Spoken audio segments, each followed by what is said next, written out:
Assalamualaikum warahmatullahi wabarakatuh. Kembali lagi bersama saya Khairul Amin, mahasiswa Magister Program Studi Pendidikan Agama Islam UIN Raden Patah Palembang. Nah, pada kesempatan kali ini saya akan membahas mengenai materi tentang proses inovasi dan difusi pendidikan dalam mata kuliah Inovasi Pendidikan dan Globalisasi.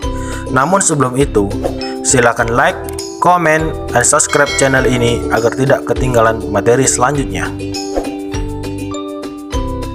Pada video kali ini, ada beberapa hal yang nantinya yang akan saya jelaskan. Pertama adalah mengenai pengertian dari proses inovasi pendidikan itu sendiri. Kemudian yang kedua adalah tahap model dari proses inovasi pendidikan. Kemudian yang ketiga adalah pengertian difusi inovasi pendidikan. Yang keempat adalah elemen difusi inovasi pendidikan. Dan yang terakhir adalah bagaimana tahapan-tahapan keputusan inovasi pendidikan. Nah, pada slide selanjutnya akan dibahas satu persatu dari apa yang telah dijelaskan tadi. Nah, proses inovasi pendidikan itu secara sederhana adalah serangkaian aktivitas yang dilakukan oleh individual ataupun organisasi mulai dari sadar akan adanya inovasi sampai pada tahap menerapkan implementasi inovasi pendidikan itu sendiri. Nah, kata proses itu mengandung arti bahwa aktivitas itu dilakukan dengan memakan waktu dan setiap saat tentu terjadi perubahan. Nah, berapa lama waktu yang dipergunakan selama proses itu berlangsung akan berbeda antara orang atau organisasi satu dengan yang lainnya, tergantung pada kepekaan orang atau organisasi terhadap inovasi tersebut.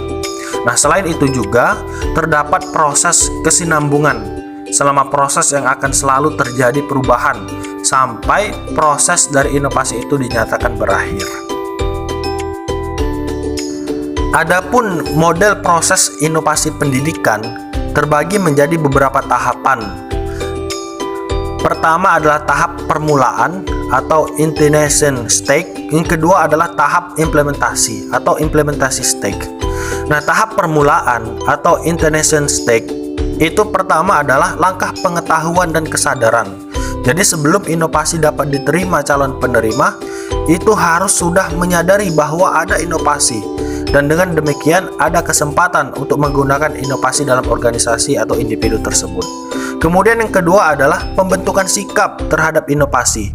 Dari hasil penelitian menunjukkan bahwa sikap terhadap inovasi memegang peranan yang sangat penting untuk menimbulkan motivasi agar ingin berubah atau mau menerima inovasi.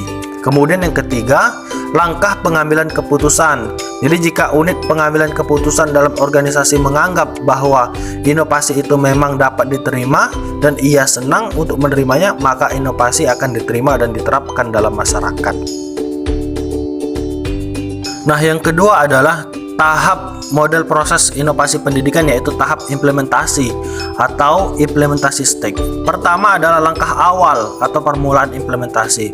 Nah, pada langkah ini organisasi mencoba menerapkan sebagai inovasi. Misalnya, setelah dekan memutuskan bahwa semua dosen harus membuat persiapan mengajar dengan model satuan dalam perkuliahan, maka pada awal penerapannya setiap dosen diwajibkan membuat satu perangkat pembelajaran tersebut. Kemudian yang kedua adalah langkah kelanjutan, pembinaan penerapan inovasi. Nah, jika pada penerapan awal telah berhasil, para anggota telah mengetahui dan memahami inovasi serta memperoleh pengalaman. Nah, kemudian masuk ke pengertian difusi inovasi pendidikan. Jadi difusi itu secara sederhana adalah proses komunikasi inovasi antara warga masyarakat atau anggota sistem sosial dengan menggunakan saluran tertentu dan dalam waktu tertentu. Nah, komunikasi dalam definisi ini ditekankan dalam arti terjadinya saling tukar informasi atau hubungan timbal balik antar berbeda individu, baik secara memusat atau konvergen maupun memencar atau divergen yang berlangsung secara spontan. Kemudian Rogers mengemukakan ada 4 elemen pokok difusi inovasi pendidikan. Pertama adalah inovasi. Maksudnya adalah suatu ide, barang, kejadian, metode yang diamati sebagai suatu yang baru, seseorang atau sekelompok orang, baik berupa hasil invensi atau discovery yang diadakan untuk mencapai tujuan tertentu. Kemudian yang kedua adalah komunikasi dengan saluran tertentu. Nah, kegiatan komunikasi dalam proses difusi itu mencakup hal-hal sebagai berikut. Pertama adalah suatu inovasi, yang kedua individu atau kelompok yang telah mengetahui dan berpengalaman. Kemudian yang ketiga individu atau kelompok yang belum mengenal inovasi. Yang keempat saluran komunikasi yang menggabungkan antara kedua pihak tersebut. Kemudian yang selanjutnya adalah waktu. Nah, waktu ini adalah elemen yang penting dalam proses difusi karena waktu merupakan aspek utama dalam proses komunikasi. Kemudian yang terakhir adalah warga masyarakat, ialah hubungan atau interaksi antara individu atau orang dengan bekerja sama untuk memecahkan masalah guna mencapai tujuan tertentu. Kemudian menurut Rogers, proses keputusan inovasi itu terdiri dari 5 tahap. Pertama, tahap pengetahuan atau knowledge. Proses keputusan inovasi itu dimulai dengan tahap pengetahuan, yaitu tahap pada saat seseorang menyadari adanya suatu inovasi dan ingin tahu bagaimana fungsi inovasi tersebut.